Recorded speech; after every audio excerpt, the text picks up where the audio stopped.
Bonjour à toutes et à tous et bienvenue dans ce cinquième numéro de Ça dit quoi Toulouse avec Nicole Yardeni, adjointe à la culture. Ravi de t'avoir à nos côtés, Nicole.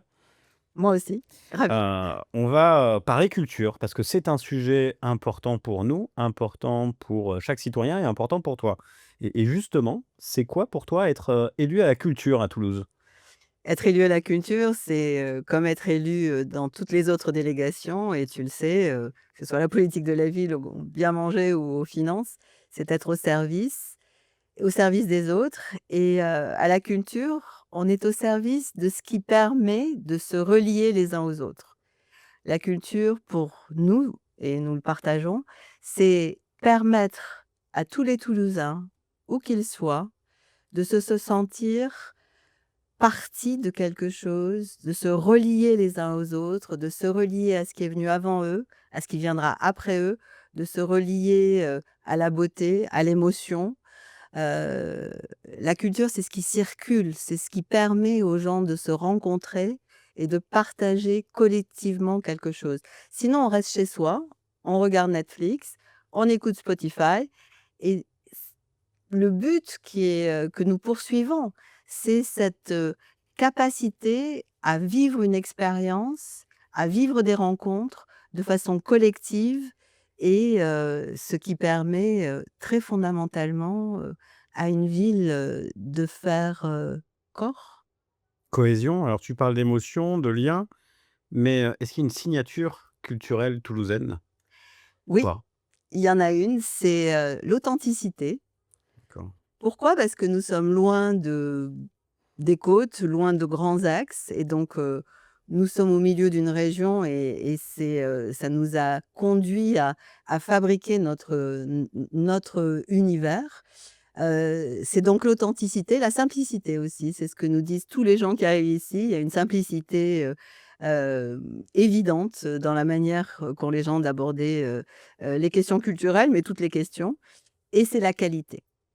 Et ça, c'est quelque chose qui nous est, vraiment, heu, retranscrit et c'est quelque chose que nous portons parce que nous pensons profondément que la qualité, elle est accessible à chacun, où que l'on se trouve dans cette ville, à chacun d'où que l'on vienne, quelle que soit sa la génération à laquelle on appartient, quelle que soit, une culture, que l'on a reçue ou pas reçue à l'origine et c'est à partir de cette qualité-là que chacun après pourra construire son chemin, mais ça, c'est déclenché par la capacité d'offrir le meilleur, vraiment le meilleur. Alors, offrir le meilleur, c'est ce qu'on tente et c'est ce qu'on fait à Toulouse parce que c'est quand même le deuxième budget, de la ville de Toulouse. On est aux alentours de 78 millions d'euros. Mmh. Deuxième budget de la ville, c'est important, mais tu parlais de culture pour tous aussi. Qu'est-ce que, ça veut dire cette culture pour tous? Pour toutes les générations, tous les quartiers, partout? Absolument. Je vais raconter ma journée d'hier, en fait. Mmh. Donc hier, j'étais au centre Alban Mainville, donc dans le quartier du Mirail, avec, des élèves d'une école du quartier qui et c'est un engagement de toute la classe, il y a 2 classes dans cette école, qui participent à un programme qui est entièrement toulousain. Ça s'appelle Play Musique, c'est porté par le conservatoire de Toulouse, qui est entièrement, soutenu par la ville et ce programme, est né il y a 7 ans, donc c'est un pendant le mandat précédent de Jean-Luc Moudenc et c'est un dispositif gratuit qui permet l'apprentissage collectif de la musique. Il faut savoir qu'il y a un apprentissage spécialisé, il y a un apprentissage collectif, que ça demande, une expertise particulière que nos professeurs du conservatoire ont, mais c'est surtout ce qui était beau, c'était de voir ces enfants du quartier du Mirail, recevant des instruments de musique d'une entreprise qui se trouve Enedis, qui fait du mécénat.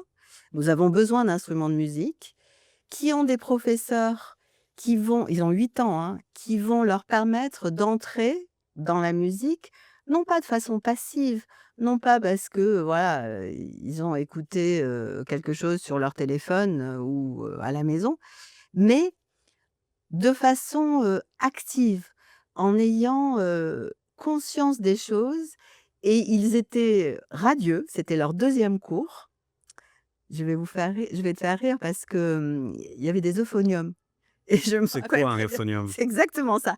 Et ben, ces enfants de 8 ans, c'était extraordinaire. Un euphonium, voilà, c'est un gros cuivre qui fait un son très grave. Ils étaient très fiers de jouer de l'euphonium pour la 2e fois de leur vie et ils vont, par la suite, être réunis avec d'autres enfants, d'autres quartiers de la ville Mmh. pour des concerts qui vont être à Saint-Pierre-des-Cuisines, dans une université, dans différents lieux de la ville et les familles vont venir avec. C'est un programme que je trouve exemplaire et qui est le modèle de ce que nous faisons Donc par cet dans la ville. exemple, Play Music, on le voit, c'est pas du tout une culture de l'entre-soi. On peut faire de la qualité et de la proximité. C'est un exemple, C'est essentiel. exactement ça. C'est exactement ça résume tout à fait ça et ça, c'est pour la musique, mais on peut le faire en réalité, dans les centres culturels. Il y a des ateliers collectifs, Mmh. qui permettent à toutes les générations, là, ce sont des enfants bien sûr, mais on peut faire être appelé musique et avoir 75 ans et jouer de l'art. Et on jouera avec des enfants de 8 ans qui viennent d'un autre quartier, qui sont complètement, hors de son, périmètre normal, mais que l'on rencontrera pour faire de la musique. Et dans les centres culturels, on a, par exemple, des ateliers, pour à peu près toutes les disciplines artistiques. On a aussi la microfolie qui permet une microfolie même aujourd'hui qui va être itinérante, qui va permettre de montrer ce que l'art peut, produire de plus extraordinaire et c'est une rencontre qui va se faire ou qui va se pas se faire pour, des publics très divers qui après Mmh. pourront venir dans nos grandes expositions et Dieu sait si nous avons fait de très grandes expositions avec un rayonnement incroyable. Une exposition comme les Cathares, c'est la première fois dans l'histoire que c'est une exposition qui a permis d'être bénéficiaire. Mmh. Ça n'arrive pas tellement l'intérêt était fort parce que ça mêlait à la fois notre histoire locale, ça mêlait le patrimoine qui nous entoure et qui nous raconte quelque chose, parce que le patrimoine, c'est l'espace public de tout le monde et ça mêle en réalité des habitudes culturelles familières, qui font que les gens, ben, sont venus, voir ce que nous avions dans nos musées. Je voulais revenir sur, tu parles d'accès à ces ateliers. L'accès à ces ateliers pour tout le monde, c'est aussi à des tarifs qui sont adaptés. Nous avons effectivement des tarifs solidaires. Ouais. Heu, on pen il y a du gratuit, ça existe, mais le gratuit, c'est toujours payé par quelqu'un. Nous préférons avoir une tarification solidaire qui prend en compte, la situation, socio-économique des uns et des autres qui peut être très diverse, même, sur un même quartier. Mmh. Donc nous avons en réalité, dans ce périmètre-là, des gens qui vont, regarder quelle va être la tarification correspondante aux personnes qui ont envie de découvrir, la tapisserie, la peinture ou la sculpture. Ouais, l'accès à ces ateliers, mais ce qui permet aussi et j'ai un exemple moi sur les quartiers, tu Oui, parlais, notamment de rayonnement. On a le musée des abattoirs mmh, qui est, formidable. On a eu la fameuse, expo du musée imaginaire d'Oli et absolument. donc dans l'accès, il y a eu un engagement dans le cadre du contrat Oui. de ville à ce qu'il y ait, et bien des enfants, Mmh. de Bellefontaine, des jeunes qui ont pu, bénéficier, toute l'école, pouvoir aller voir l'expo de manière privilégiée avec Oli. C'est cet accès aussi à ce prestige que l'on a à Toulouse, ça soit, le musée des abattoirs. Mais il y a d'autres exemples, Oui, par exemple, l'établissement Capitole, Ouais. donc qui porte à la fois notre Orchestre national du Capitole et notre Opéra national du Capitole et le ballet.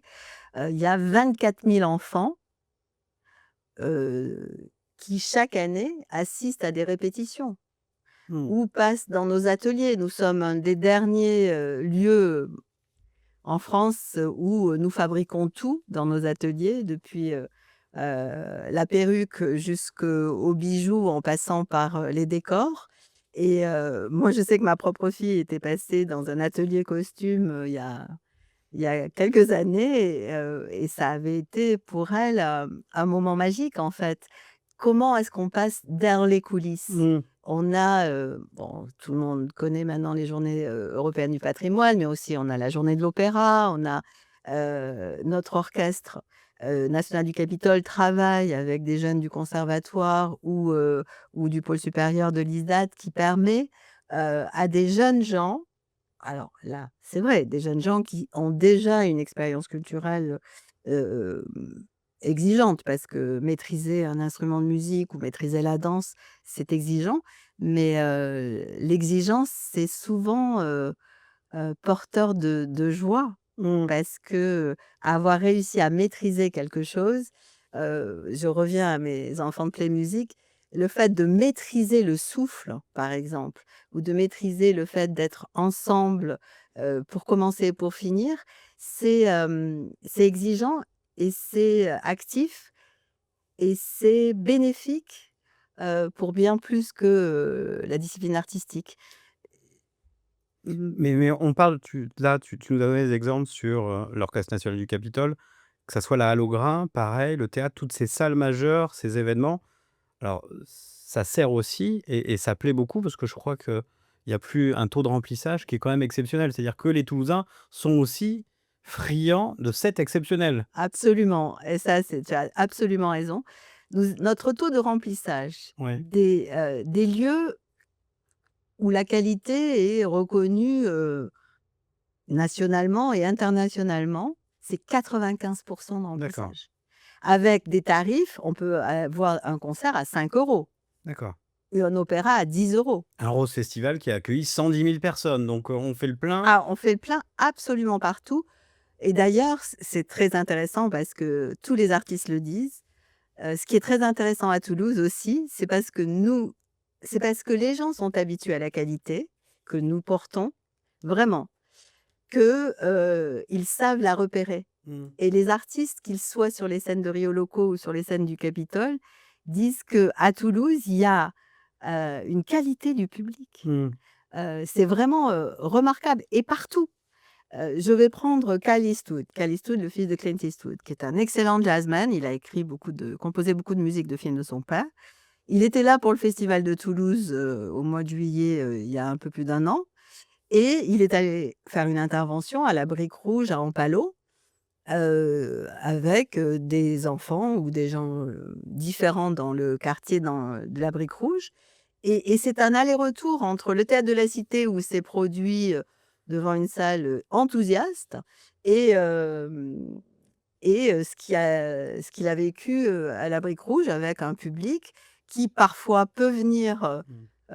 là et lui peut se déplacer aussi et donc on a fait ça avec Ibrahim Mahalouf, avec beaucoup, beaucoup d'autres artistes et ça c'est, je dirais que, c'est essentiel parce Mmh. que, être exposé à ce qu'il y a de mieux, ça évite d'être enfermé.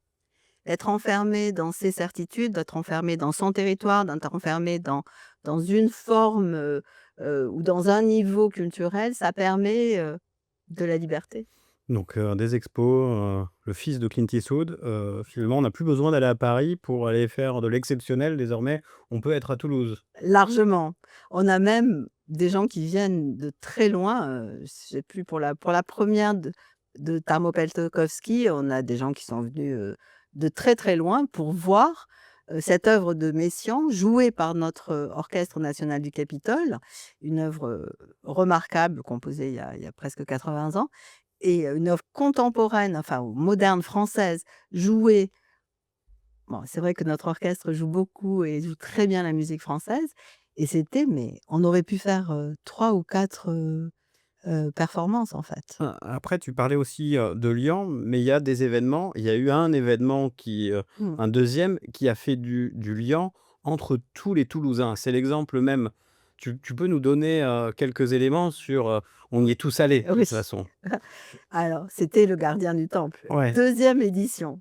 Alors, c'est vrai que c'était beaucoup de travail en amont de la part de tous les services de la ville.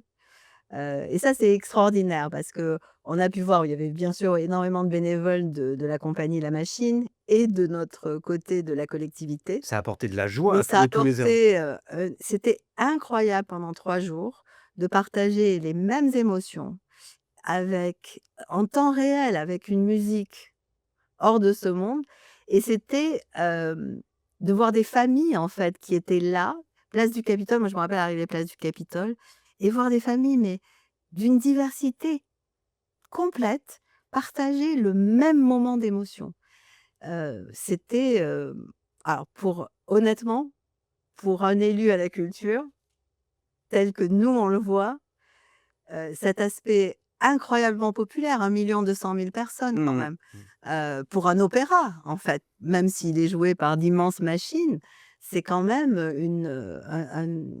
voilà, c'est une forme artistique particulière et ben, en fait, tout le monde pouvait y accéder, tout le monde était heureux.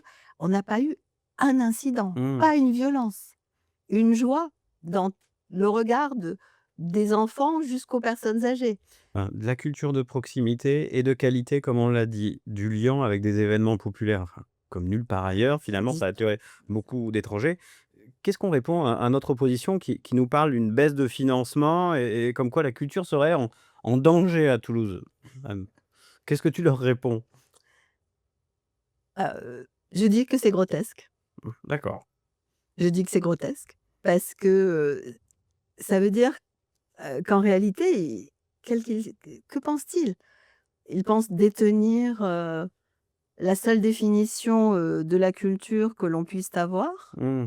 Il pense détenir, la seule forme, Mmh. heu, qu'en réalité, tout cela se compte, petit à petit dans son petit coin entre soi avec des gens qui pensent comme vous. Que c'est réservé, que voilà, il y a la culture, un peu chic, heu, type, bon, on va le dire, hein, type Jack Lang, parce qu'en réalité, c'est ça qui se passe et c'est en réalité, ils font référence à quelque chose très années 80. Moi, je trouve que c'est entièrement dépassé, complètement obsolète. Dans les années 80, bien sûr, Jack Lang est devenu ministre de la culture. Il y a un certain nombre de choses qui ont été faites. Mais en réalité, qu'est-ce qui a été fait politiquement?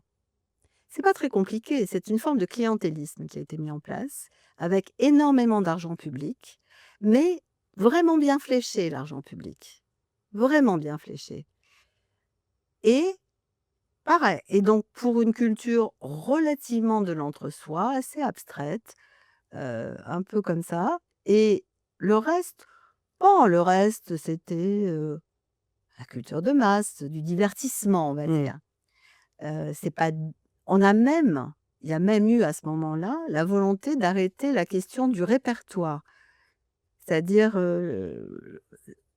voilà, il fallait écrire des pièces de théâtre d'aujourd'hui, on va dire dans une forme, assez propagandiste et le répertoire c'était, «Oh c'est un peu, voilà, c'est Mmh. un peu poussiéreux tout ça». Alors que, au théâtre de la Cité samedi, il y avait un Roméo et Juliette, qui commençait par du hip-hop en réalité.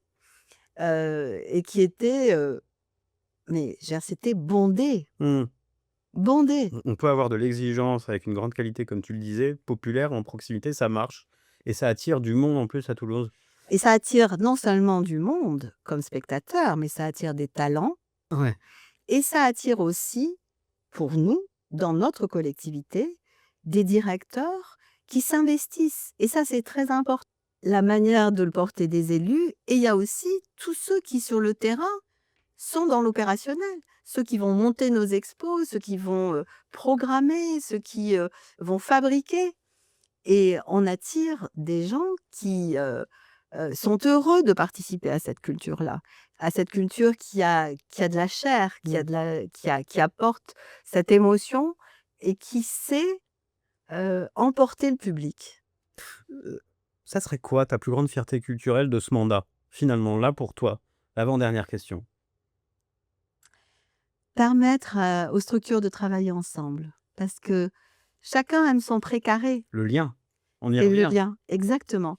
Chacun aime son précaré, chacun voudrait sa subvention, son petit domaine et nous, on va dire notre combat et il est noble, c'est, que les gens tissent et métissent et et ça, c'est quelque chose, qui est au quotidien.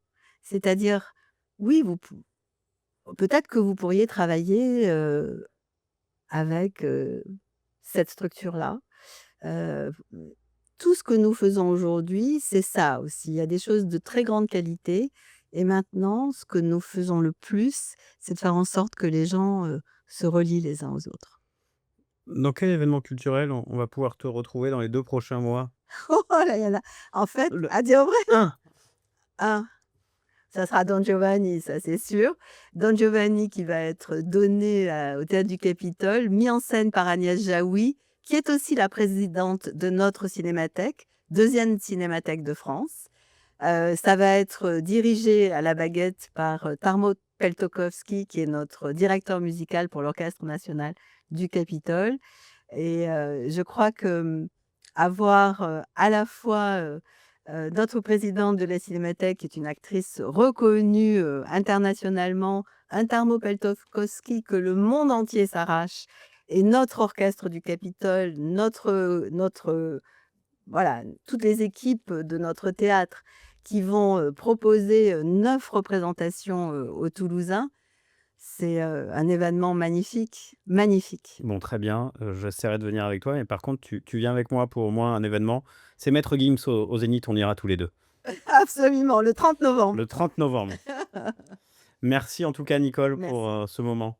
Merci beaucoup Gaëtan.